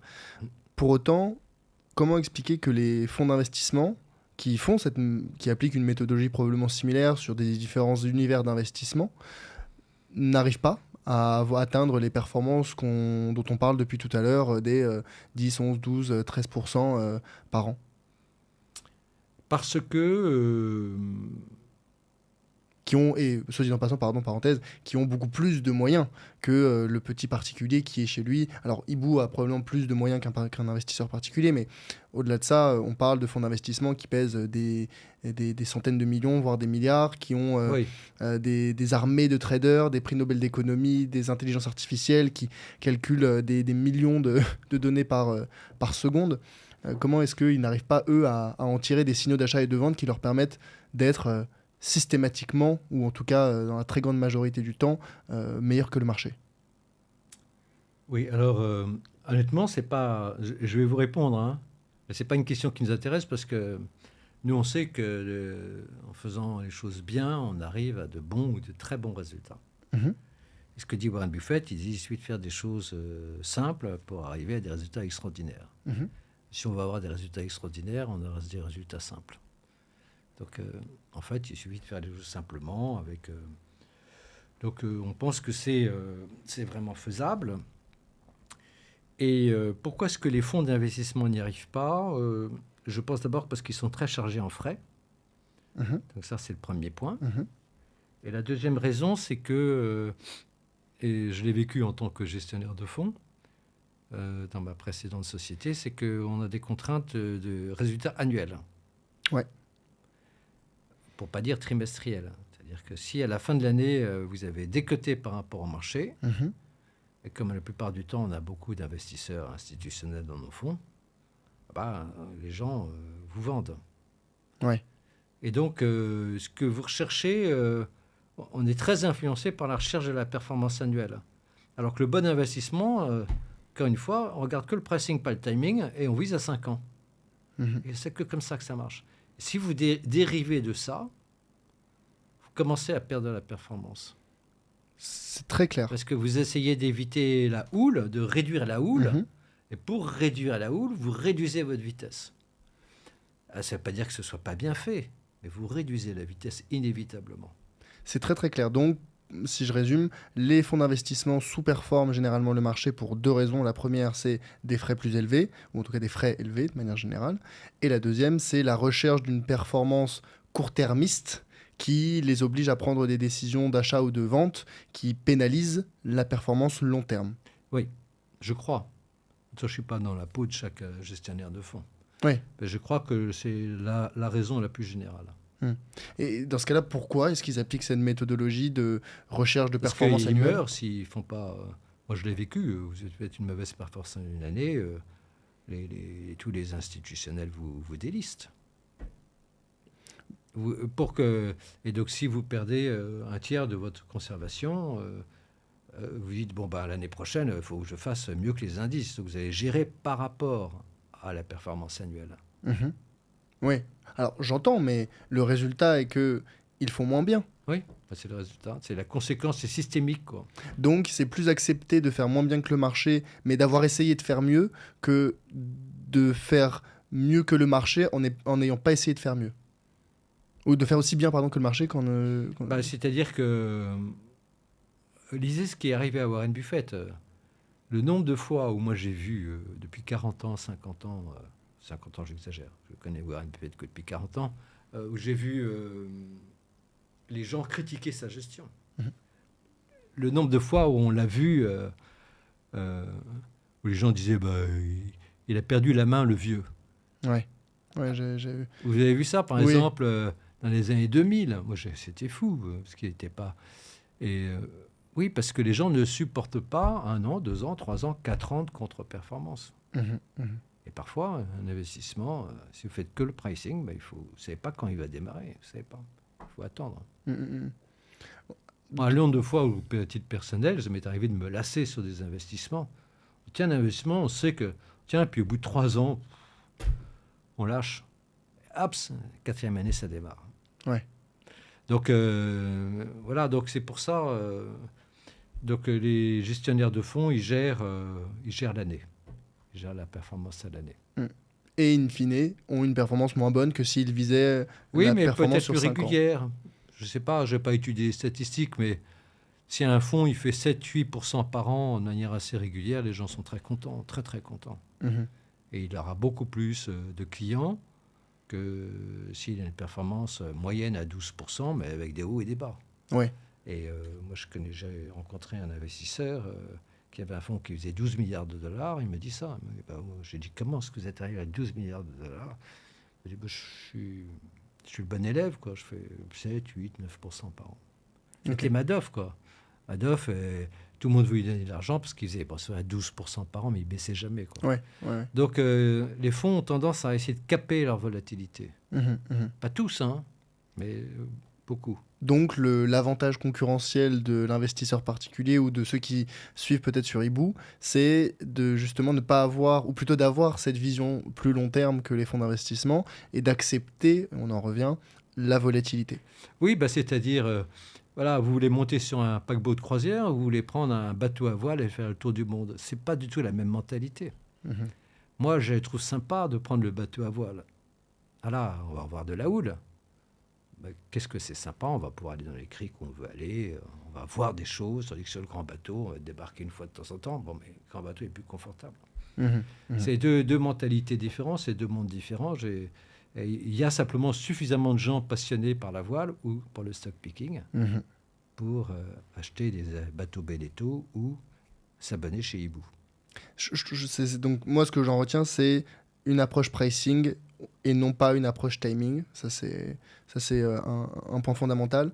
Euh, L'autre point, ce serait peut-être sur l'univers d'investissement. On en a parlé. Alors, chez Ibu, vous concentrez, vous faites des analyses un peu approfondies sur quoi, une centaine de valeurs, c'est ça que vous avez dit? Ou à peu près 150 aujourd'hui. Peut-être plus demain. Oui, peut-être plus demain. C'est-à-dire que avec le nombre de clients qui augmente, on peut augmenter la recherche, mais ça se fait dans le temps. Ouais. Bien sûr. Et pour un investisseur particulier qui utilise Ibu ou pas, quelle est la taille de portefeuille qui est, on va dire, raisonnable à avoir en termes de nombre d'entreprises, nombre d'actions à étudier? Pour se dire, je veux bien connaître, avoir la connaissance, comme vous avez dit, des entreprises, mais pas non plus trop se Alors, moi, je disperser. pense que c'est mieux de passer par Ibu que de le faire soi-même. Je dis pas ça pour Ibu, je m'en fous. Mais je dis ça parce que c'est la vérité, quoi. Comme moi, Mhm. je vais sur le marché américain, je préfère utiliser Value Line Mhm. que d'aller moi-même palucher les comptes. Mhm. Et on ne peut pas réussir si on ne paluche pas les comptes. Mhm. Il faut avoir cette vision long terme de l'entreprise, la manière dont elle se comporter, parce qu'encore une fois, les bons élèves restent les bons élèves, les élèves moyens, etc. Et donc, il faut faire ça. Et donc, ça, c'est un travail fastidieux, lourd. Et donc, il faut passer par quelqu'un qui le fait pour vous. Et nous, notre objectif chez Ibu, c'était d'apporter aux particuliers les services que moi, j'avais quand j'étais professionnel. Mhm. Pour avoir vraiment une qualité. Ok, très bien. Ou si on fait que le marché américain, on prend Value Line, Mhm. qui est de très, très bonne qualité. Mais sur le nombre d'actions à avoir en portefeuille, qu'est-ce qui est recommandé? Alors, même avoir des actions, on ne peut pas l'étudier soi-même, à mon avis. Enfin bon, il faut à moins d'être analyste financier de formation. Donc à partir du moment où on fait appel à un cabinet d'analyse, à mon avis, si on a un univers de cinquantaine de titres, c'est très bien. Hein. 50 titres? Ouais. C'est quand même pas mal à suivre. Enfin, Alors 20, 30. euh, Je dirais qu'un portefeuille, idéalement, faut qu'il ait... alors la théorie, c'est 15 titres, non corrélés un à un. Ça, c'est la théorie pour le maximum de diversification potentielle. C'est ça. Moi, je pense qu'avec 10 titres, c'est bien. En dessous de 10, on commence à être un peu trop concentré. Quoi. Alors, entre 10 et 20 titres. Entre 10 et 20 titres. Oui, Ok. ça, c'est idéal. Et donc, pour avoir 10 et 20 titres, il faut avoir un univers de 50 à 100. Disons, avec un univers de 100 titres, on peut avoir 10 à 20 titres. Ah d'accord, donc l'univers d'investissement, c'est le nombre de valeurs qu'on étudie et qu'on regarde. On regarde, oui. Et ensuite, il y a le portefeuille, donc ce qu'on a décidé de retirer de cet univers, Ouais, qui doit représenter... Ah voilà, oui, parce que 10, c'est 20. rare de trouver Hermès en dessous de sa droite de régression. Mhm. Il faut attendre, hein, ça peut attendre 20 ans. Ouais, ok. Donc, voilà. Et ça, justement, c'est intéressant. Les horizons de temporels pendant lesquels on pourrait rester soit au-dessus, soit en dessous d'une droite de régression, je suppose que ça dépend des secteurs, ça dépend même des entreprises. C'est de quel ordre? Certaines entreprises, c'est 3 mois, d'autres, c'est 10 ans. Oui. La plupart du temps, c'est long. C'est combien long? Bah, vous pouvez avoir une société qui est au-dessus de sa droite de régression pendant 5 ou 10 ans, ouais. Ou un marché. Et dans ces moments-là, on observe, mais on n'agit pas. Par rapport à cette entreprise, en tout cas. C'est ça qui est très compliqué. Alors, Warren Buffett, il peut attendre très très longtemps. Hein. Il Mhm. peut attendre 10 ans avant d'investir. Mhm. Euh, si vous avez un univers, vous finissez par trouver des sociétés. Mais sur les marchés, vous pouvez attendre très longtemps. Et est-ce qu'il est peut-être plus intéressant de se concentrer sur certaines... Alors, on a parlé des entreprises avec un avantage concurrentiel, qui ont un historique important, qu'on connaît, comme vous avez dit. Oui, c'est-à-dire soit vous faites ces sociétés-là ou les marchés et où vous appliquez votre méthode en investissant un peu tous les mois, vous êtes égal là où ils sont, soit vous voulez investir un portefeuille et à ce moment-là, il faut vraiment attendre qu'elle soit décotée. Mhm.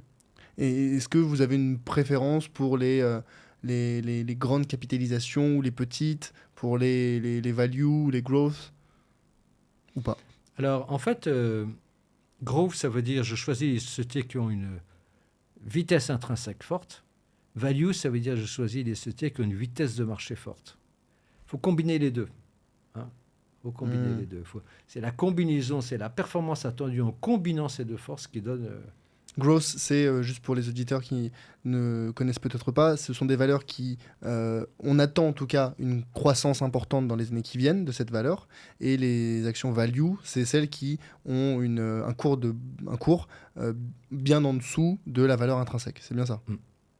Ok. Et donc selon vous, on doit combiner un petit peu ces deux types d'analyse, enfin ces Oui, deux types de valeurs. on doit combiner la vitesse de marché et la vitesse intrinsèque pour trouver la bonne vitesse. Ok. Là, pour trouver plus de 15% de vitesse. Et plus vous avez de visibilité, mieux c'est. Mhm, mhm. Ouais. Il vaut mieux acheter de l'Hermès que d'acheter du Crédit Agricole, même si c'est très bien d'acheter du Crédit Agricole. Mhm. Ok, donc on a bien compris comment on achète en dessous de la valeur intrinsèque, on achète des valeurs connues avec un long historique. Plus elles sont connues, mieux c'est. Et donc, généralement, c'est plutôt des valeurs assez importantes. Mhm, Parce que les petites valeurs, par définition, si elles sont petites, c'est qu'elles ne sont pas leaders. mhm, mhm. Alors, vous avez des valeurs moyennes très intéressantes. Par exemple, une valeur comme Elis. Bon, Elis, c'est tout simple. Vous voyez ce que c'est?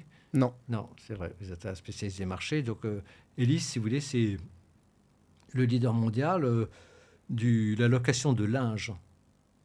Donc, quand vous allez dans un hôtel ou un restaurant, vous avez une nappe, un hôtel, vous avez des draps. Mhm. Voilà, tout ça sont des linges. Et donc, il y a des entreprises qui louent ces linges, c'est-à-dire qu'ils les apportent à l'hôtel et au restaurant, ils les lavent, ils les reprennent, ils les lavent et ils les ramènent lavés. Mhm, ok. Mais ils peuvent aussi louer des uniformes, voilà, toutes sortes de choses.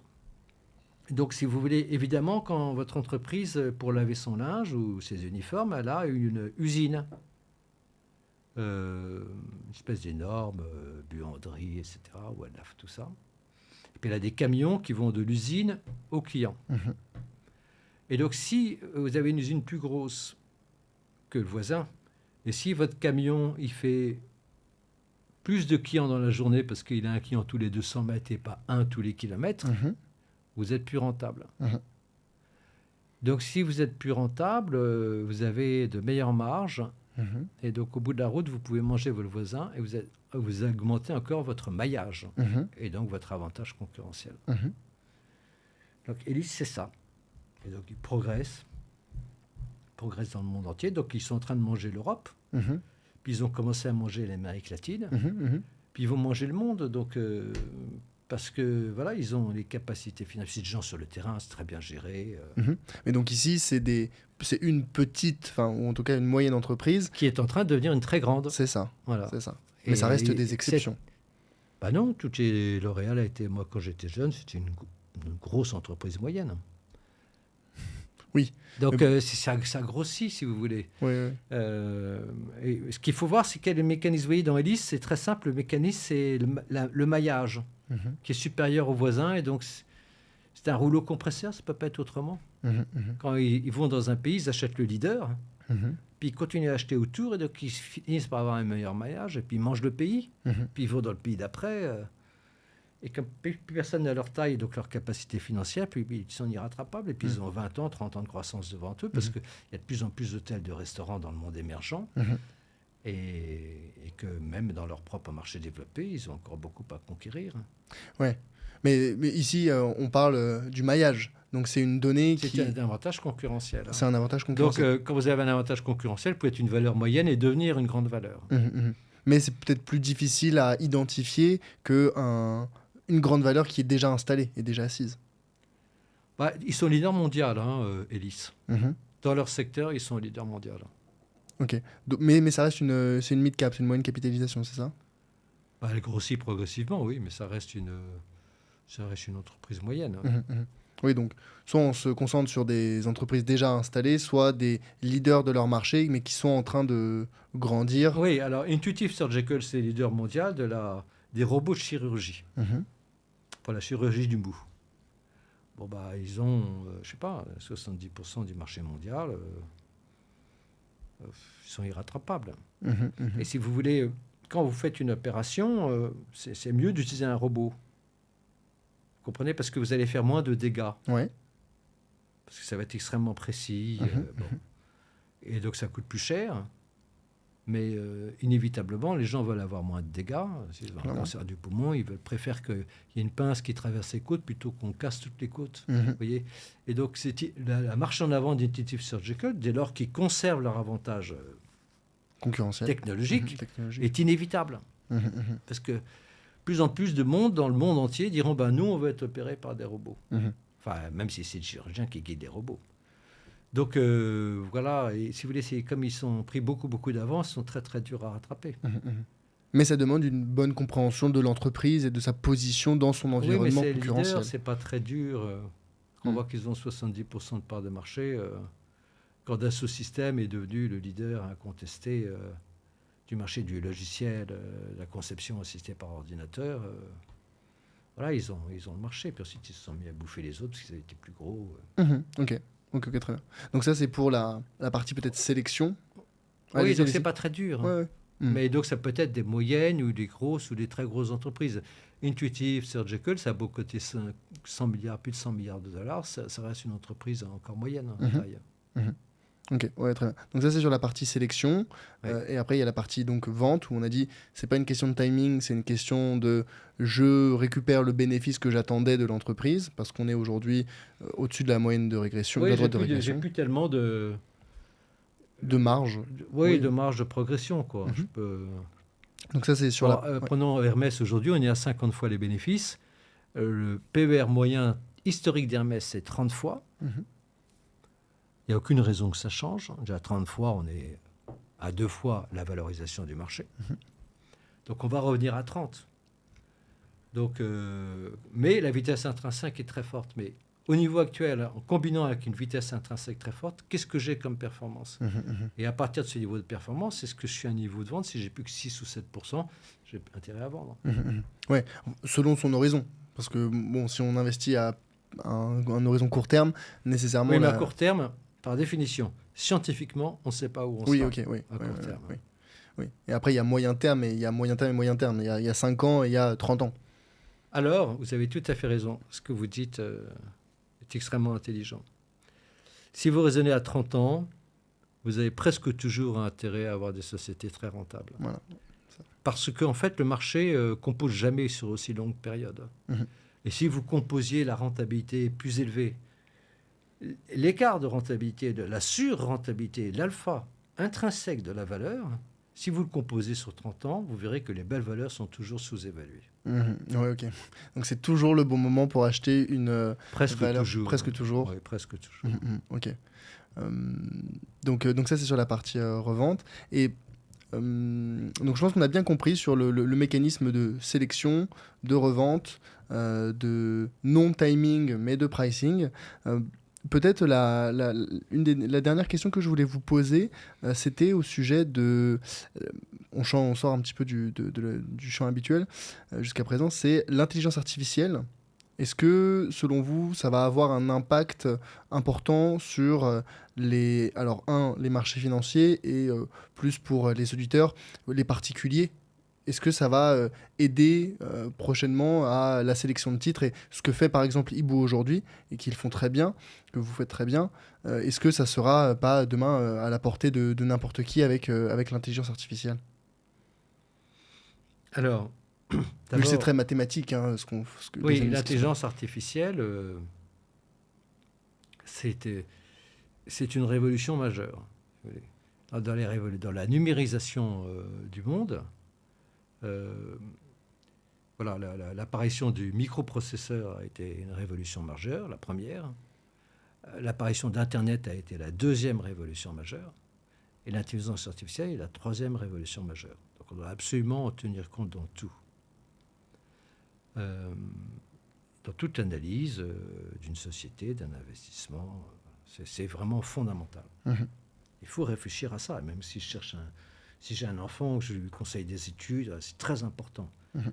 Si je suis avocat, je veux dire, là, on aura besoin d'un avocat sur 10. Parce que toute la recherche de jurisprudence, tout ça. Mais je crois que ce sera plus une aide, mais peut-être que ça pourra complètement remplacer Ibu. En tous les cas, nous, ce que nous espérons bien, un jour pouvoir l'utiliser. On l'utilise déjà, bien Mhm. sûr. Parce que, par exemple, quand je fais une analyse, moi, je demande à l'intelligence artificielle quels sont les concurrents de, je sais pas, de Hélice dont on parlait. Il va me donner tous les concurrents. Mhm.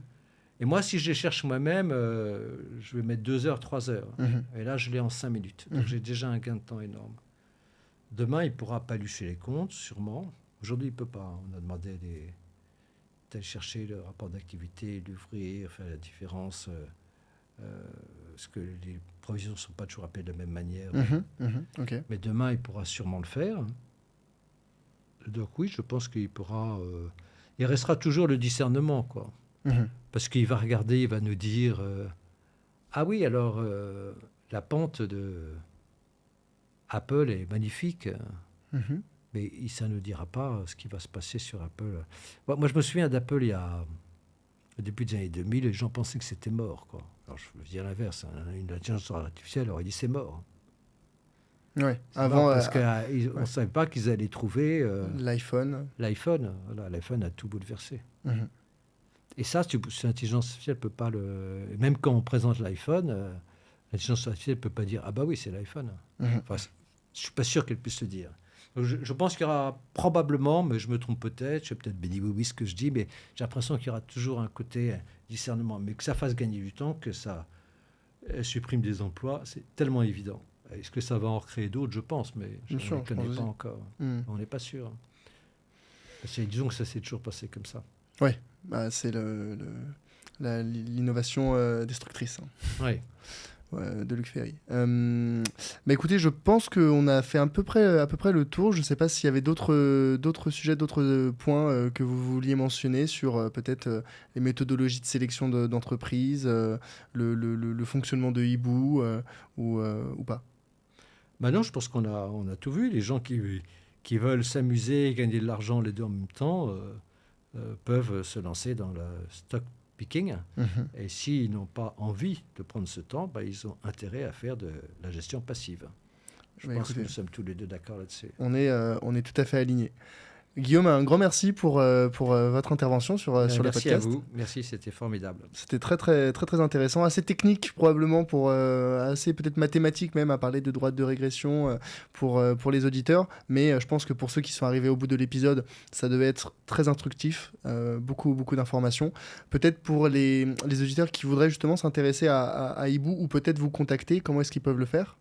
Ah bah, il faut taper hibou.expert sur la recherche Google. Et puis, ils vont tomber sur nos vidéos d'abord, sur YouTube, ils peuvent les regarder. Et puis, sur notre site, et puis là, ils peuvent s'abonner si ça les intéresse. Et ils peuvent demander une période d'essai, il y a toujours une période d'essai, pour voir s'ils veulent s'abonner ou pas. Ouais, très bien. Guillaume, encore un grand merci. Peut-être la dernière question que je voudrais vous poser, que je pose à tous mes invités sur le podcast, c'est est-ce que vous avez une suggestion pour un futur invité sur le podcast? Alors là, spontanément, je trouve intéressant d'inviter des chefs d'entreprise. Mhm. Alors, il y a un nouveau patron d'Asso Systèmes, qui est une des plus belles sociétés au monde. Mhm. Je ne sais pas s'il accepterait de venir. On avait fait une interview de lui chez Hibou quand il était directeur financier d'Asso Systèmes. Un garçon D'accord. extrêmement sympathique, tellement intelligent, vif. Puis Asso Systèmes est une tellement belle société. Mhm. Donc, s'il pouvait venir parler, expliquer, Ah, si ce vous serait intéressant. Ou Xavier Fontanet, bien sûr. Xavier Fontanet, s'il acceptait, il accepterait volontiers, parce qu'il fait souvent ça. Ouais. De venir parler de la stratégie d'entreprise, il est tellement exceptionnel. Bah pourquoi pas si vous le connaissez. Non, je ne connais pas personnellement ni l'un ni l'autre, D'accord. mais ça vaut la peine d'essayer de les contacter. Eh ben écoutez, je vais essayer. Peut-être qu'on recevra l'un des deux, ou peut-être les deux un jour sur le podcast. Encore un grand merci, Guillaume. Merci, Charles et Elias. peut-être Merci à beaucoup. bientôt. Bah, Merci. c'était un Au grand revoir. plaisir de vous recevoir. Merci et au revoir.